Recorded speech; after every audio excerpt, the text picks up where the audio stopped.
Okay, firstly, Brhad Bhagavatmrta. Welcome everyone again. We have 8 devotees with us. A steady crowd, a steady core group of Agaya, Gopis, Sacharis, got a hand up to read, Mother Lavanga, welcome. Anupama, Mother Chambavati, and Mother Kaya, and Mother Rajkishore is just tuning in. Hare Krishna. So let me share the book. We had Bhagavatmrta. I just had it on my screen and it's not coming up on my screen now. What's going on? 1 second. Let me come out of here. Okay. Wasting precious time. I had it there. Hare Krishna, Krishna Krishna, Hare Hare. A problem repeatedly occurred with this book's content. Reload book. Okay, reload book. Hare Krishna, Krishna Krishna, Hare Hare. Hare Ram, Ram. It's not loading on my computer for some reason. Does everyone have a copy? Whoever's got the book, put your hands up to read. Which verse we are starting, Mother? We know. Page 2. I have text 207, page 411. Text 200. I found the text just now. 207, right? Yes, we're on 208 now. 411. Jnana knowledge. Jnana. Okay. Shall I start? Yeah, so sorry for those who don't have the book. It's not coming up on my screen as yet, so it might come up in a minute. Something's happening. So we're on again, what's 207? Verse 207 to page 411. Yeah. Oh, good job. I've got the book here. Okay, so it's just come up. Let me share the screen anyway. Okay, it's just come up. 1 second, go back here. Share screen. There it is. Okay, there it is. Hare Krishna. Okay, Namo Om Vishnu Padaya Krishna Vastaya Bhutale Shrimati Bhakti Vedanta Swami Namane. Namaste Saraswati Devi Gauravan Vishaline. Nivasesha Sunyavari Pashtatara Satanine. Jai Sri Krishna Chaitanya Prabhu Nityananda. Shri Advaita Gadadhar Shiva Sadi Gaura Bhaktavinda. Hare Krishna, Krishna Krishna, Hare Hare. Hare Ram, Ram Hare. Okay, so Mother Sahachari, you can begin. Yeah, 208, yeah. 208, yeah, we finished on 207 last week. 208, okay. Yes. Swaramata tva ahankara tyagamatena siddhayati sukaro itva tat tyago matastat tattvata vedibhi. One can attain the state of satisfaction in the self merely by abandoning false ego. Those who understand the Supreme Lord in scientific truth think this very easy to do. Commentary. According to the impersonalist, the satisfaction found in realizing one's identity with the Supreme is the final goal of existence. Vaishnavas are naive. The impersonalists think to insist that devotion to the personal aspect of the Supreme is a higher goal than the perfect satisfaction of the self. The impersonalists therefore criticize the Vaishnavas as follows.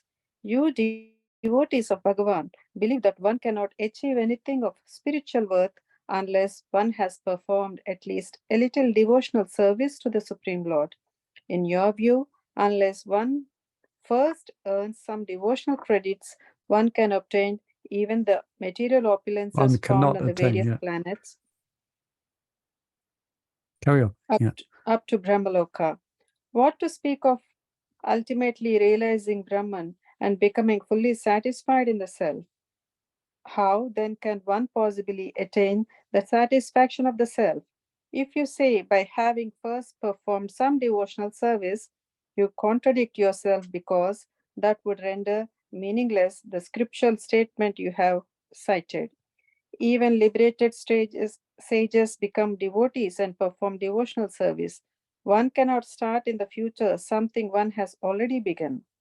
One feasible explanation of that statement is that even if by performing some devotional service, one has achieved the ultimate goal of life. the satisfaction of the self. Attraction to devotional service may still persist, just as the subtle remnants of desire for sense gratification may persist for some time even after one has earned liberation. Even though a liberated person has nothing more to achieve, he may still like to continue doing devotional service simply because he is attracted to the Supreme Lord's personal qualities.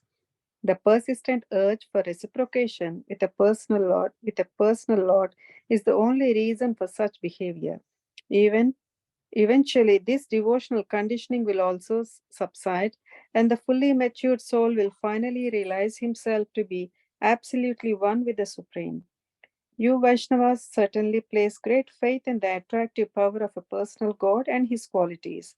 According to your Vaishnava doctrine, liberation is only a minor byproduct of devotional service, whose main result is the attainment of love for the Supreme Lord's lotus feet. So you imagine that by the supposed mercy of the personality of Godhead and the good association of his devotees, even after one has achieved the final goal of life, satisfaction in the self, one will decide that this goal is of little value and reject it in favor of devotional service. But for you to acknowledge that devotional service leads to satisfaction in the self is logically inconsistent. In this way, you are negating the real importance of life's goal. Mm. In the text 208 through 211, the Bhakti Shastras dispel these doubts. First, they point out that one can easily achieve satisfaction in the self merely by giving up false ego. No engagement in devotional service is required. But how can one give up false ego without having performed any devotional service? The Bhakti Shastris cite the opinions of authorities like Sri Vasishta, who know the nature of false ego. According to such authorities, abandoning false ego is easy. The Yoga Vasistha Ramayana states, in the opinion of those who factually understand the false ego, giving it up is easier than picking a flower or closing one's eyes. A non-devotee may ask, since devotional service is a type of activity and all activities are driven by ego, how can devotional service develop after ego has been left aside? This question comes from a misunderstanding of the Supreme Lord's personal energies. Just as one of his special energies provides liberated Vaishnavas with spiritual bodies, another gives them a transcendental ego, the attitude that I am his servant. With this spiritual ego, pure devotional service is easily obtained. Mm. Okay. I don't know about you, but I didn't quite grasp that. But it seems like the points that are being brought up, at least it's been brought up, seems like in the purple. Different criticisms or critics of the Vaishnava Siddhanta has been brought up by those who follow the impersonalist path. But the details of their argument, I'll have to read that again. But as he said, it's going to, in text 208 to 211, it's going to be dealing with these doubts. Unless anyone out there can say what these doubts are that we just read. I'm just thinking that false ego is saying that Go once on. it's just false ego, you don't have to, that's what the paragraph says, like you don't have to perform devotional service. But false ego, to my understanding, false ego is kind of the last thing that's going, we got to change that into spiritual, you know what I mean? I don't know, I'm Yeah, trying to, and yeah. I mean, the real ego is that I am the eternal Yeah. servant of Krishna in all of its wondrous detail. That's correct ego, that I am the servant of the Lord. Yeah. But it's saying here, this is, well, a verse quoted at the end, that it becomes very easy for one who's actually practicing bhakti. Nice verse describes just as easy as picking a flower or closing one's eyes. One can be liberated with the understanding that free from the false ego. Yeah, but doesn't it say that you don't have to perform devotional service? Oh, that's what it's saying here, yeah? Yeah, I'm asking because I don't know. I was- Yeah. It's saying you don't have to. You Oh, don't have okay, okay. and Oh, okay. this is between the who is talking? The Bhakti Shastris and Veda and the well, it seems like the Yeah. impersonalists are speaking. Yeah. So here The- it will sound like impersonally speaking that you don't have to perform direct devotional service. If a false ego can be just given up, but like Oh, I see. Okay. that Yeah, is thank what you. I'm Can be understanding from this. can be given up with their study of Vedanta, of Yeah. their at least their darshan of Vedanta. Yeah, that's correct. Thank you. And that's why it's saying that you say just by little, let's just see it. That satisfaction of the self can easily be obtained by performing devotional service. So then they offer arguments against that. Anyway, Hare Krishna. And like they're quoting Vasistha, is that Vasistha Muni? And he's Yeah, Vashishta Muni, that verse we just doesn't he follow the 5 different types of Darshan, Vashishta Muni. Well, he's quoting here in the vein of bhakti. No, actually, in the opinion of those who actually understand false ego, giving up. Yeah. I guess we better read on. But thank you. You've given us some clarification on that. All right, Hare Krishna. Okay, Mother Rajakishore, you like to read the next? You can read the next 2 verses. They're quite short. Hare Krishna, yes. Hare Krishna. Text 209. Even though liberation and its effects are natural byproducts of devotional service, devotees do not regard satisfaction in the self as worth taking, for it obstructs pure love of God. Commentary. Aren't Vaishnavas also joyful in the self? Don't they also have full knowledge and mystic perfections of yoga? Yes, their practices are hearing and chanting about the Lord, and serving him bring them these benefits automatically as intermediate results, just as a fire lit for cooking will first dispel darkness and cold. The self-delight of impersonal liberation, however, is not recommended for devotees of the Lord. They should avoid it even though they have it easily available. Devotees should reject anything that obstructs the slow or slows their progress towards pure love of God. Text 210. The final fruit of devotional service is prem, in which, by its nature, one will never be satiated. Saintly authorities deem self-satisfaction the most unwanted secondary fruit of prem. Commentary. A devotee who relishes prem is never satisfied with himself, but always wants to surrender more and more for the satisfaction of his Lord. Thus, experts in the science of devotional ecstasies condemn self-satisfaction as the most harmful impediment to bhakti. Of all the secondary fruits available to advancing Vaishnavas, self-satisfaction is the one they should more carefully avoid.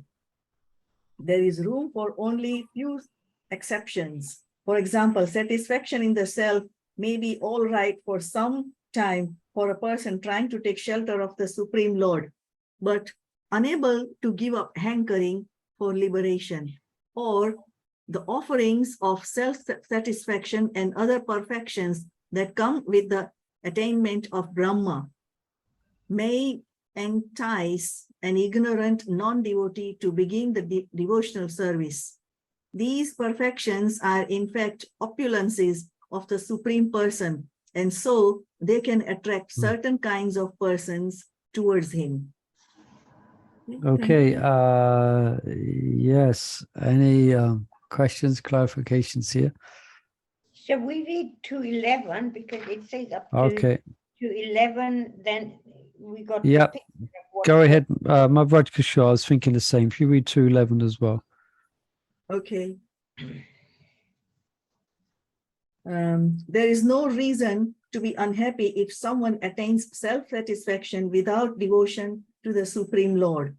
The leaders of the saintly Vaishnavas consider such an occurrence very good. Commentary. What is wrong if something is so useless and contemptible as atmaratmata?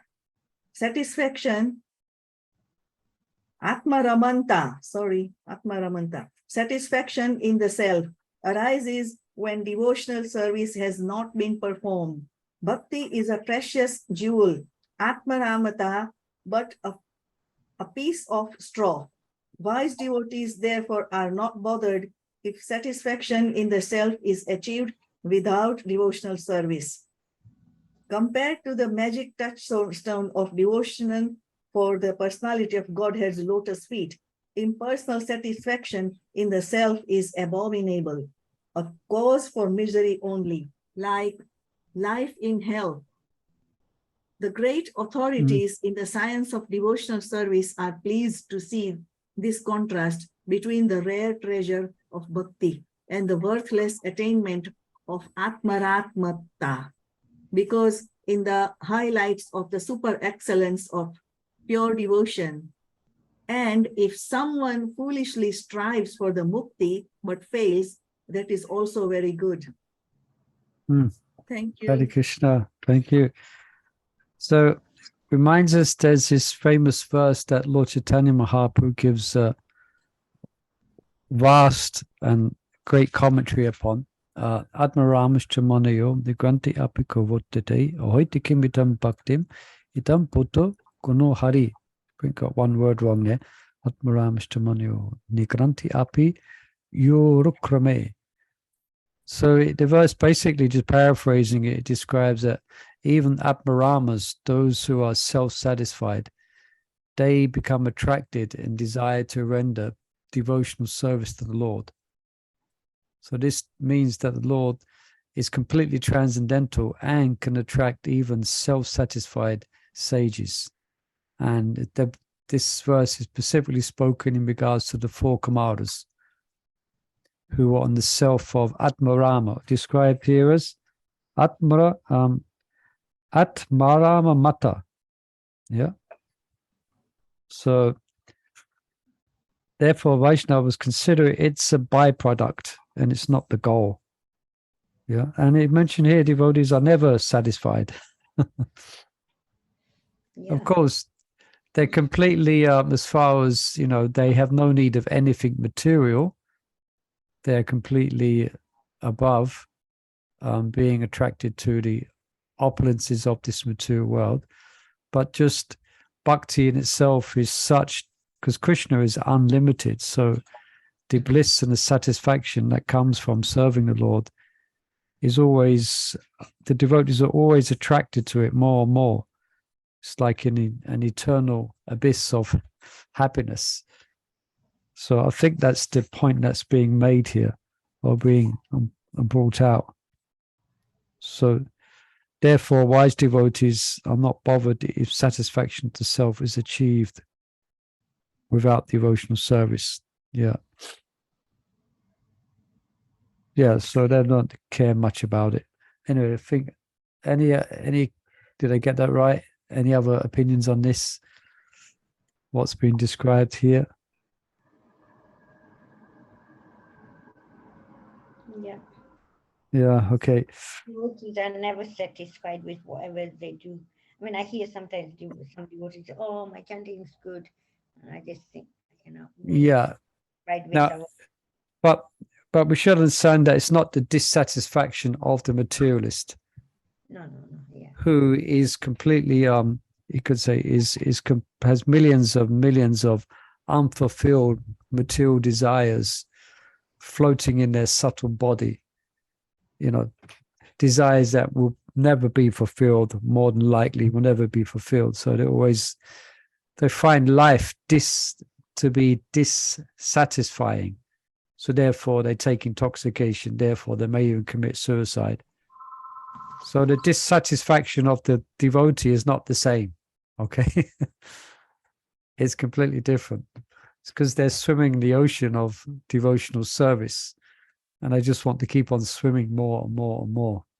So let's be clear on that, yeah? There's a vast difference, yeah. Okay, Hare Krishna, let's read 2:12. But I'll have a go, 2:12. I really do 2:12. Someone there reading that? I can read. Yeah. Yes, go ahead. Lavanga, I can read. Yeah. Please. Which text is it? 2:12. 1:3? 2:12. Oh, 2:12. Okay. Thank you. Or from another point of view, purity at heart, which is the cause of satisfaction of the self, may come about from performing one's prescribed duties, and this, after all, is a kind of devotional service. Thus, the result that comes from the external form of devotional service is paltry, and from the internal form, sublime. Commentary. After all this discussion, some Vaishnavas may still insist on the principle that nothing at all can be achieved without at least a touch of bhakti. To satisfy them, the Bhakti Shastras here look at the topic from another angle, as indicated by the word va, or else. The self-satisfaction is for by impersonalists arises from purified consciousness, which one may achieve by fulfilling one's duties within the Varnashram system. And since performing such duties is a type of devotional service mixed with karma, it is true that even for an impersonalist, success depends on bhakti. In case someone objects that the fruit of devotional service cannot be satisfaction in the self, but only love of God and nothing else, the Bhakti Shastras further say that following one's Vedic obligations is only devotional service in an external form. As such, it results in mere self-satisfaction, whereas the essential form of devotional service, through hearing and chanting about the Lord, remembering Him, and so on, bears the most desirable fruit, that of prema. Yeah, okay. So this is mentioned in, as far as I can remember, also in the Nectar of Devotion.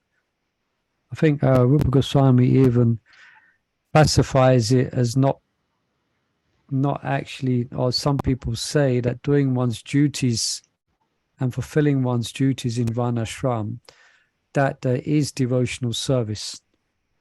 Yeah, I am service to man is service to God. You know, that's one statement that can come from that. Yeah, but actually, Rupa Goswami then clarifies that real devotional service is Shravanam Kirtanam Vishnu Smara Padasevanam. You know this verse? Archanam Bandhanam Dasyam Sakyam Atma Nivedanam. Although, if one is worshipping the Lord within nirvana or ashram and then therefore practicing bhakti, then of course, that's something different. Yes. Any questions or comments?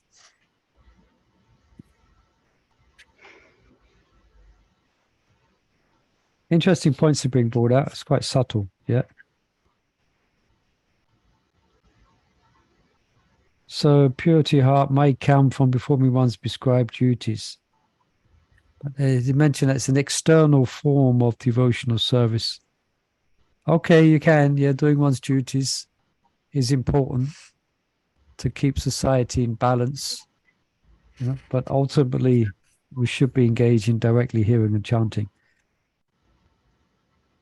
So didn't I read before that impersonalists, they have such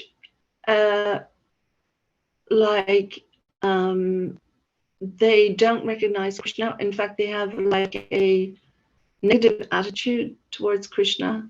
Therefore, they go to hell sometimes, even though they're operating in the mode of goodness. So, but here it says it actually is devotional service, not the mode of goodness.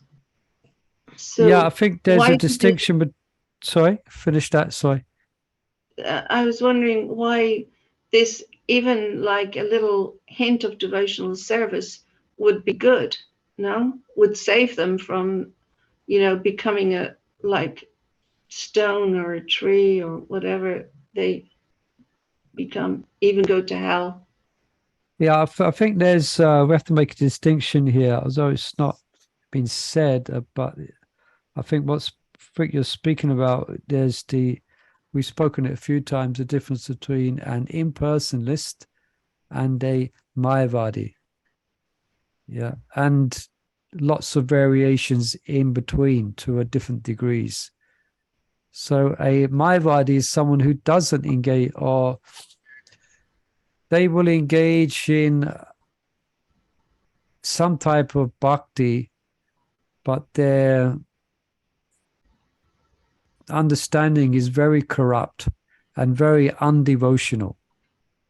Yeah, they may practice the angas, some angas of bhakti like worship, but ultimately they don't believe the object they actually, they want to become, they do it to focus their senses so that they can become one, where there is no devotion expressed at all. So their so-called devotion is not actually devotion, because their knowledge is corrupt.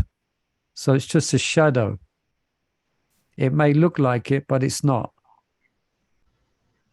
But you have an impersonalist, so basically they're engaged in severe austerity and meditation on Brahman, but they don't actively try, or they're not considering Krishna's form to be illusion. They're not considering his pastimes to be part of Maya. I don't know if I'm answering your question. I'm just highlighting the difference between the Brahmavadi and the so the impersonalist. They're more, sometimes they're described as more innocent, and they haven't been exposed to Krishna. But when they are, because they have been practicing very laudable austerities and living very strict lives away from the life of a gross materialist, they do become attracted to Krishna.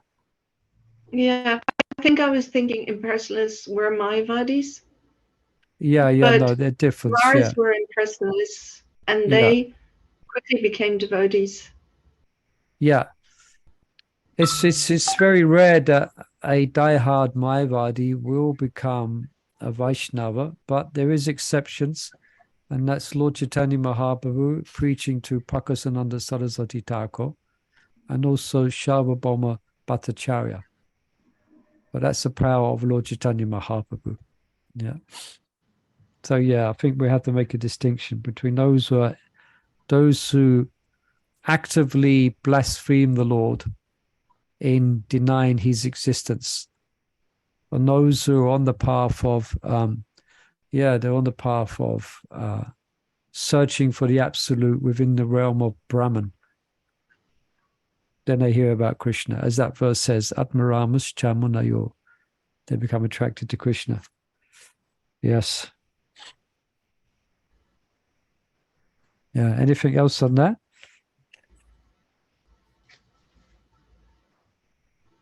Okay, you can read another verse if you like, Mother. 2 and 3.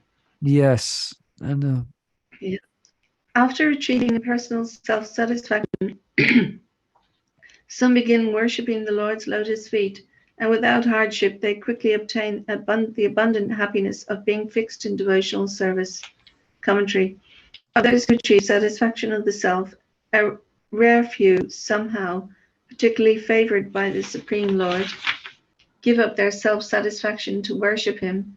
They quickly reach the highest perfection. Ordinary people entangled in various miseries of material life cannot at once succeed in devotional practice, but self-satisfied impersonalists have already transcended the small-minded, miserable existence of material life, so they can progress to joyful bhakti without delay. They quickly comprehend that what they knew before as the unnameable essence of liberated life, the reality of full eternity, knowledge and bliss, is actually the all-attractive personality of Godhead.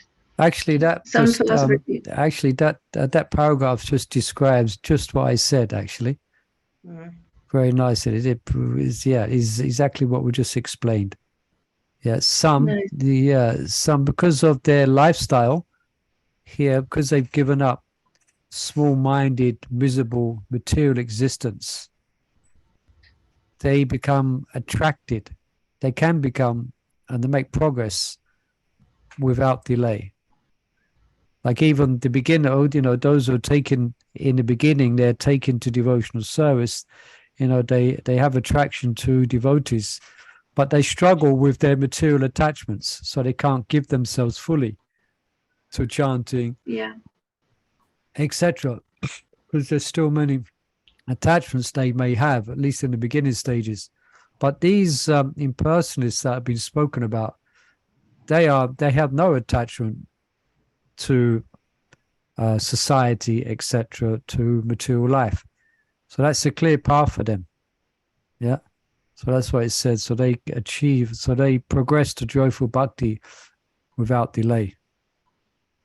Yeah. So self. Yeah. It always says a rare few somehow particularly favored by the Supreme Lord. Yeah, a rare few. They're particularly favored by the Supreme Lord. Yeah. Carry on with. Some philosophers even hold that self-contented impersonalists are excellent candidates, Uttama Adhikaris, for bhakti. Indeed, no one is disallowed from entering devotional service. As the saying goes, Ganga Snan Eva Bhagavat Bhakto Sarve Pya Adhiskaranya. Just as for bathing in the Ganga, everyone is a fit candidate for the Supreme Lord's devotional service. Nonetheless, in the opinion of Srila Sanatana Goswami and his Sampradaya, no material opulence, such as the ability to follow all the rules of Varnashram, can qualify one for beginning the process of pure bhakti in Srimad Bhagavatam 10:8. Lord Brahma confirms that pure devotion is easily attained simply by depending on the mercy of the Supreme Personality of Godhead. There is no other means to attain it.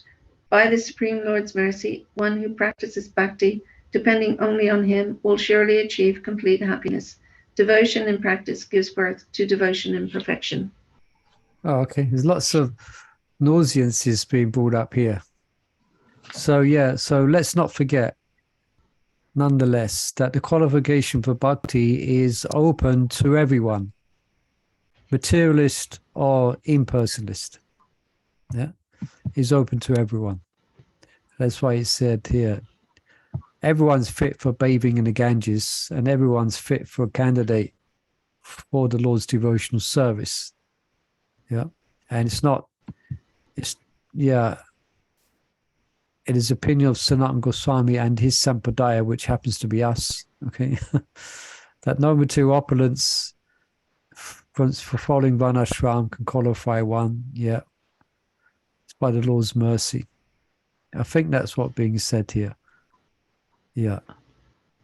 And this quote verse is, everyone know what this verse here is? It's often quoted. I just highlight it. I can paraphrase this verse. Tatena kompom shushikshamano. Unjana eva atman kutam pibakam. Vid vak vapade vidadam nanamastage. Vittayu mukti pate sayabak. I give you a clue. It speaks about a devotee inherits the right to go to the kingdom of God. It becomes his rightful inheritance. Anyone up?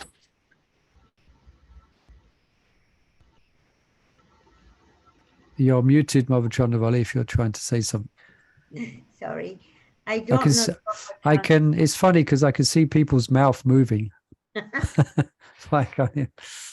Go on. I don't know the proper translation, but Krishna kind of makes your path easy to reach him.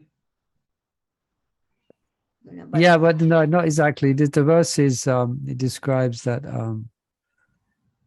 even when a devotee is put into difficult situation, he continues to have a favorable disposition towards the Lord and continues in his devotional service. And he thinks, actually, my Lord, you're so kind. I should have got much more than what you have given me in this form of distress. And I will continue to serve you. So that's in that verse. So that's the essence of this verse that's being quoted. I will continue to serve you. And therefore one inherits the right. One naturally inherits, it becomes natural to him, just as the inheritance is natural for the children of parents who pass away. Or it may be, depends on the situation. So, yeah. So this verse is quoted by Gopi Pranadhana. Easily attained by depending on the Lord's mercies. So, yeah. Okay, my so one silly has series to going on. Yeah. depend on Krishna.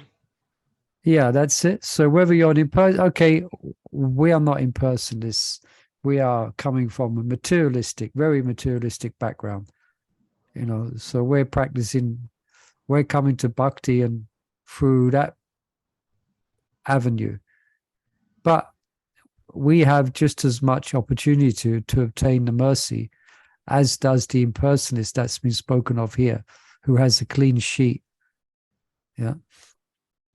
Krishna's mercy can reach down to the lowest. Yeah, that's what's been mentioned here. It's another nauseance that's been brought up.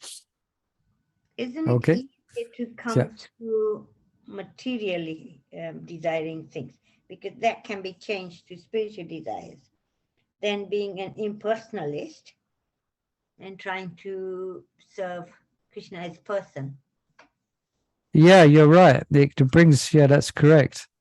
That's why I think the verse said before is what it said, a rare few. Because it's a point that's mentioned as well in the Nectar of Devotion. Because of their austerities, often their hearts become very hard, you know, because they drill themselves to be free of any emotion. And devotion, bhakti, emotion is very important. So they may be so convinced in their impersonalist ways that they refuse to acknowledge even the bhava of devotion at all. For them, it may be completely against their comprehension that perfection means expression of devotion, means expression of sentiment. So you're right. Yeah, I think it's mentioned there as well that, okay, they got a clear path, but their heart may be hardened by their austerities. Yeah, so Because many with different ways to look at it. Yeah. material desires, at least by performing devotional service, they will be turned around, you know. Yeah, because we use our senses in interacting with the world. So instead we interact with the devotees and we interact with the activities of bhakti. And we're used to using our senses. So, you know, we sing mundane songs and then all of a sudden we're singing songs about Krishna. Yeah. We're dancing in a disco or dancing in the club, and 1 month later we're dancing at 4:30 in the morning in Mangaladi. Yeah. So and because we like dancing, it's great. Yeah, just like when we go on Harinam, isn't it? On Saturday night, you know, people start dancing and all ecstatic. Whereas the impersonalists may be in a cave in the Himalayas. There's no Harinam going past their cave. Yeah. Yeah, very good. You brought it out, Mother Chandravali. Yeah, so. All right, let's see where this discussion is going to go now in text 214. Oh, moved along. Okay, I'll have a read. 214. In that devotional happiness, the person who is perceiving That's the devotee. I said, the person perceived, that's Krishna, the varied perceptions and the sensory functions that serve in those perceptions all manifest themselves in various ways. Okay. Just need some explanation. Well, the sensory functions, okay, I guess the tongue for tasting, the eyes for seeing, for example, the head for bowing down. Yeah, so, okay, commentary. The Bhakti Sastras have already proven that the bliss of devotional service to the Supreme Lord is much greater and much more sublime than the shadow of happiness found in meditation of self-contented impersonalists. Okay, that's been established. Now the Sastras reconfirm this conclusion with yet another logical argument. In the bliss of devotional service, all components of personal experience are vividly manifest. We were just speaking that, yeah? Personal experience. The devotee who is perceiving the joy of devotional service, the personality of Godhead is the object of this perception. The particular exchanges involving the two of them and the sensory activities that foster the perceptions. The devotee realizes, I am the Lord's servant. And more specifically, he identifies himself with a particular service like massaging the Lord's lotus feet. Okay, so there's a tangible, I think the Sringavarti often uses this word, tangible. Yeah. There's a tangible dynamic that's happening between Krishna and his devotee. Yeah. Where the devotee concludes, I am the Lord's servant. And more specifically, he identifies himself with particular services like massaging the Lord's lotus feet. The Lord who engages the devotee's attention displays many wonderfully attractive characteristics, yeah, of bodily beauty, charming behavior, and so on.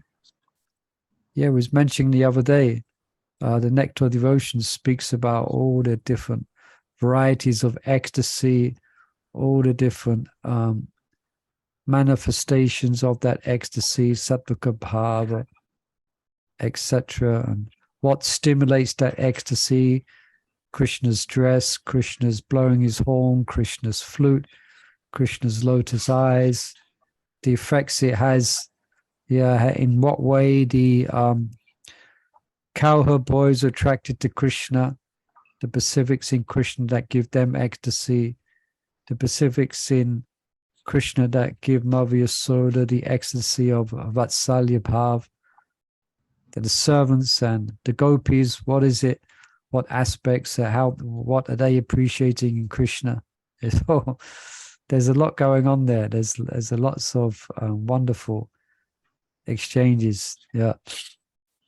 The devotees' sensory functions manifest themselves variously through hearing, chanting, and other modes of service.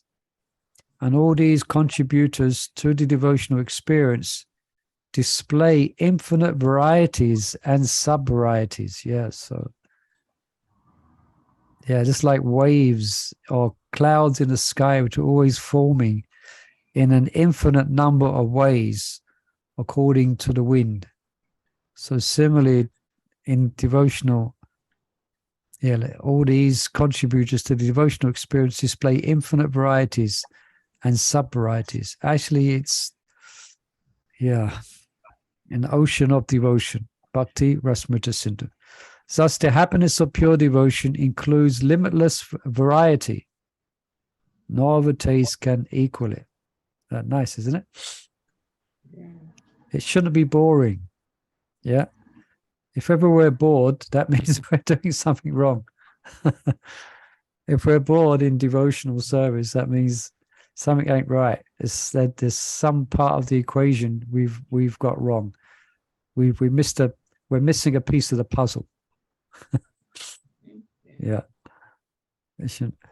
It is a poor argument to say that the devotee's awareness of himself and his own senses impedes his blissful awareness of the Lord's lotus feet.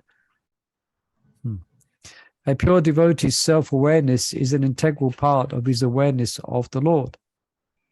Yeah, because his self is a servant of the Lord. He sees himself not as a separate being, but as a person having an intimate relationship with the Lord. There is no natural law against simultaneously knowing the Supreme Lord and oneself, nor is self-awareness obscured by the awareness of the Supreme. So this is, so one's observing the real self, which is beyond false ego, yeah? Consciousness of one's subordinate role as the Lord's servant is perfectly consistent with awareness of the Lord and his all-attractive qualities. If a person in God consciousness were oblivious of his own existence, he might as well no longer exist at all. Just as a jewel one has completely forgotten might as well not be on one's neck. Therefore, in describing self-realization, the authorized scriptures constantly use such words as anubhuti, perception, as in Srimad Bhagavatam. Itam sutam brahma sukhana putya dasankatam donadavatara kena. This verse is glorifying the cowherd boys. What pious activities must they have done to be playing with Krishna? Itam satam brahma sukhana putya. Yeah, anything here? Anything further here? So, so just remember, this is specifically being presented like this, as far as I can understand, because the concept of the impersonalist is to have no sense of self. Is to have no sense of self. That's considered to be part of illusion. But the devotee, no, he has sense of his self. He has complete sense of his self, but in relation to the Lord. And that self is, you could say, enjoying. There we use the word, because they're pleasing Krishna. Yeah. So the fact, to say we're oblivious to the concept of being oblivious to one's own existence, that doesn't quite go down in a devotional context. Yeah. All right, let's read another verse. Let's go on a few more minutes today because we started a bit late. I hope that's okay, yeah? Yep. Yeah, we could go to 5 or 10 past, something like that. Yes, okay, 2:15. Let's have someone read for us. I can read if Go ahead, yeah. Shall I read? you can. You go ahead, Sure. Mother Chandravali, No. then Anupama can go next. Yeah, you go. The happiness felt in impersonal samadhi is plain, isolated, vague, and limited because in that samadhi, the functions of the mind have ceased. But when the object of the meditation appears in the active mind, that object is more vividly manifest, like Wow. sunlight reflected on the crystal mountain. You can Beautiful explain. verse, huh? Yeah. This is the kind of thing that really Yeah, so Sanat Goswami is really really having a go at the impersonalist philosophy. Yeah. Showing amazingly how, anyway. Carry on. Go on. But when the object of meditation appears in the active mind, quite often you've been saying about chanting and how you can meditate on pastimes, Yeah.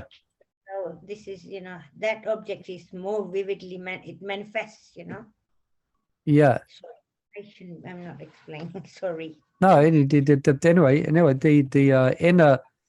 the inner subtleties of the mind is active. It's very active in its original constitutional position. That's what the mind is meant for. The mind is meant to think about Krishna, whereas describe the impersonalist, the impersonalist samadhi, and we will read this word samadhi. We will be reading about this soon in the Sankalpa Modi. Yeah, we're reading about the devotional samadhi. So the impersonalist samadhi, plain, isolated, vague, and limited. Because they've closed down the functions of their mind, so-called. Anyway, let's jump into the purpose. Quite a lengthy purpose, so we might be stopping a little bit here and there. It's about 2 pages in my book here. Okay. So let's stop each paragraph and make sure we're all on board. Commentary. While the impersonalists are in meditative trance, their egos and their external senses no longer act. Since the personality then ceases to function, real perception can no longer take place. The supposed happiness of impersonal samadhi is therefore devoid of content.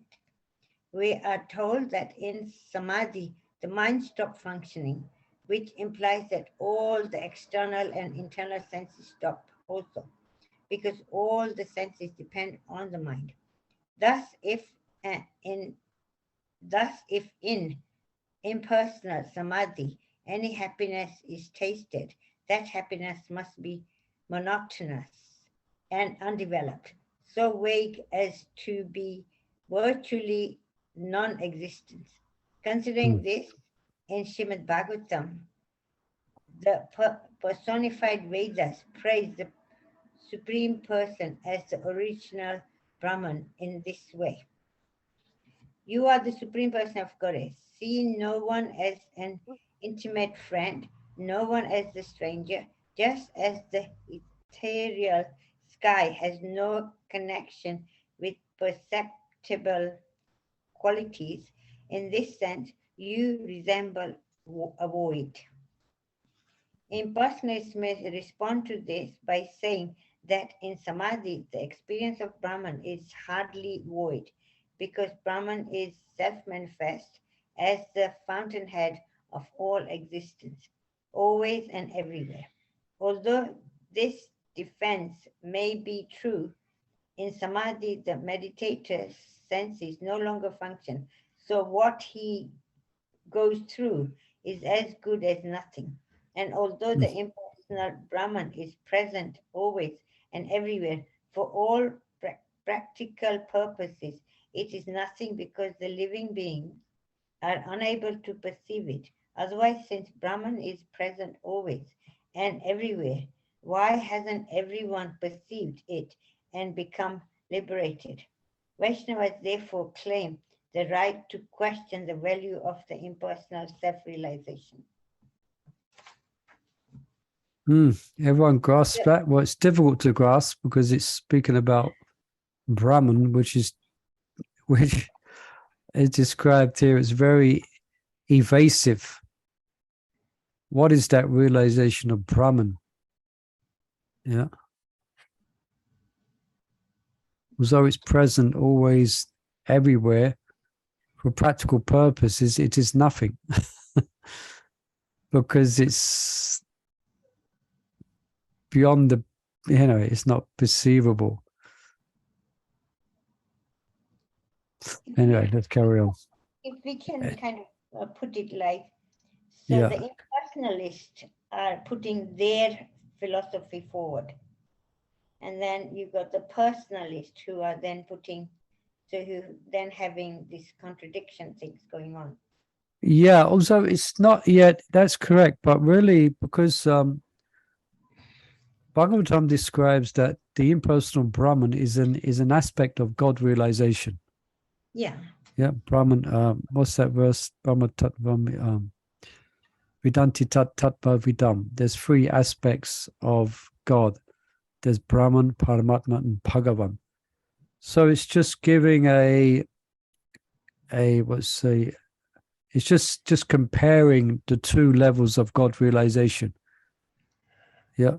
So some say that this Brahman, which reached by the impersonalists, for them, they are saying that's the top. that that is the ultimate, that is the goal. But in comparison to the achievement of bhakti, you could say it actually doesn't compare for these very reasons that Sanatana Goswami is bringing out. Yeah.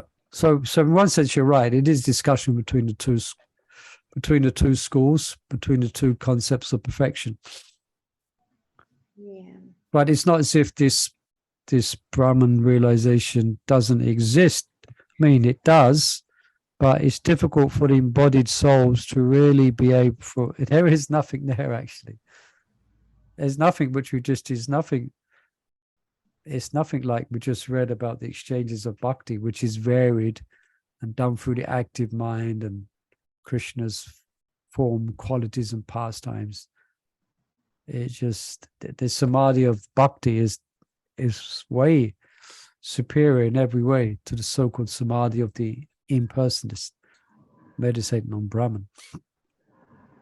Just in case anyone's here thinking of going on a course on Brahman, don't bother. But you know, when Devamrita Maharaj was giving classes and he was talking about Brahman realization, that's also like, it is a very high realization, though it's, you know, so to come to Bhagwan realization, it's really, really, really high, you know.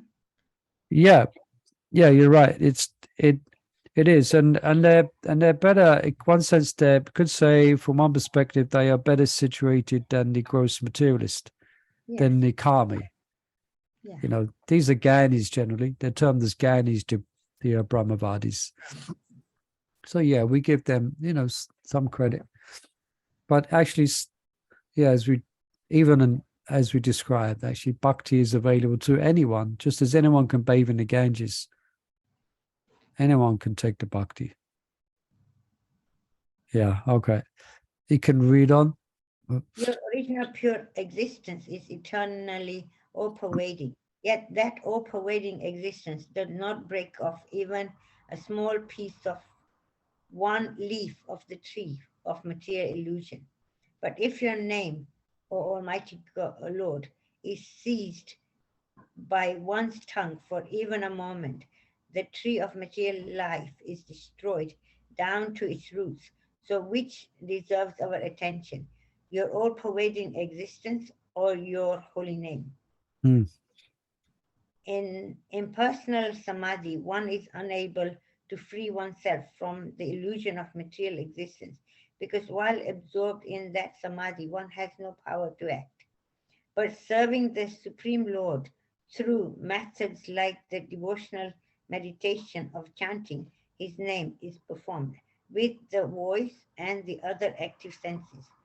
In that superior devotional samadhi, the inner and outer senses enjoy varieties of reciprocation with the Supreme Lord that constantly increase, with wonderful ecstasies arising one after another. Thus, the same object of meditation that is unclear to the consciousness of impersonalist is vividly clear to the meditating devotee. Here the Bhakti Shastras introduce an analogy. When the light of the sun and other luminaries shines on the mountain of crystal glass, the reflected radiance is more brilliant than the light in the sky itself.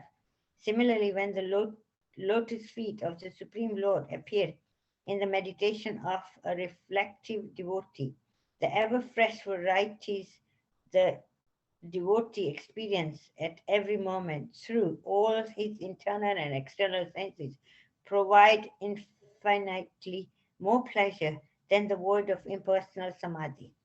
When a Vaishnava has attained pure love of God, we may observe that his entire body may sometimes cease to function, or some of the limbs or one or more of the senses may stop working.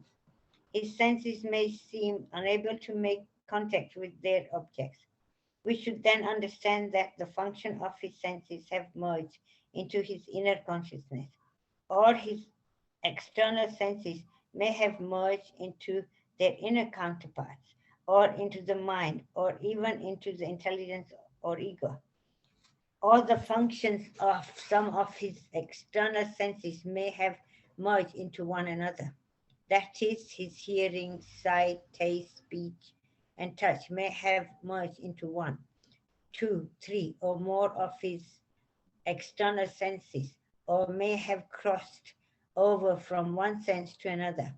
In this intricate situation, the functions of his senses may seem intermixed.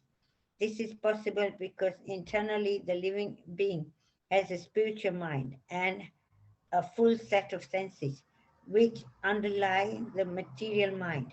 From within the material mind, these spiritual faculties, when awakened, can subtly perform all the functions of the external senses.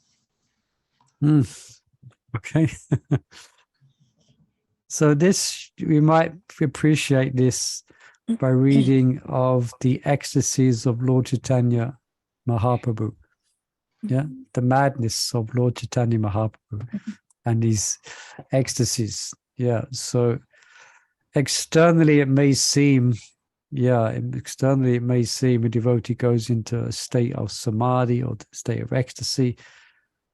But yeah, so the spiritual body in of itself, from a realized perspective, has full function of all the senses, separate from the gross manifestation of the senses.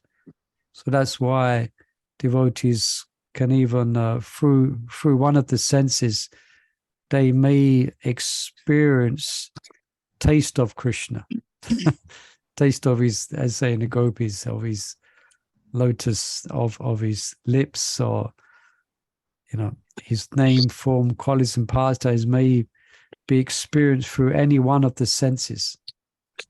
It's difficult to describe.